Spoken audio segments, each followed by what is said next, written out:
The Walk Free Foundation in Australia has released its Global Slavery Index for 2016. It estimates around 45 million people are currently enslaved around the world, and that's up 10 million on last year's figures. Thailand is in the top 10 of the worst offenders for slavery and human trafficking. But the report's findings are in stark contrast to the celebratory mood at Government House in Bangkok, where Thai officials were hailing successes made in the fight against slavery. Our Tony Chung has this report. General Prayut, the Thai Prime Minister, hands out prizes to those involved in the crackdown on human trafficking. The prizes were for individuals and organizations that had done outstanding work in the anti-trafficking field. Most were high-ranking policemen, military officers or civil servants. At times, it was hard for General Prayut to stay awake. This has hardly been his government's top priority. But he also pleaded with the world for more time to resolve the trafficking issue.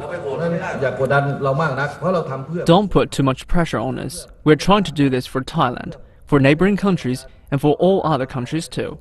Be there in the east or west, because we're human beings, we have to take care of each other. But does Thailand really have much to celebrate?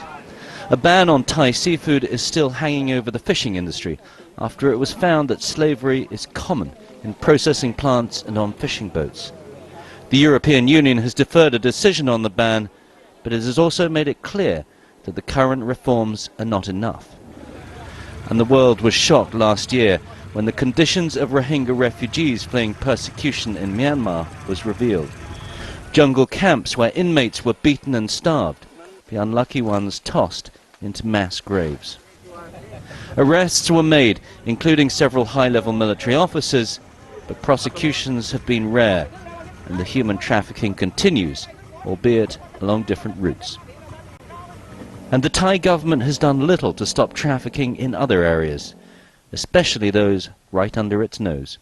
Modern slavery can be found in the most mundane of places, like an ordinary suburban street, where domestic workers can be trapped by poverty, lack of proper documents, and unscrupulous employers. So how do independent organizations see the Thai government's record on slavery and trafficking?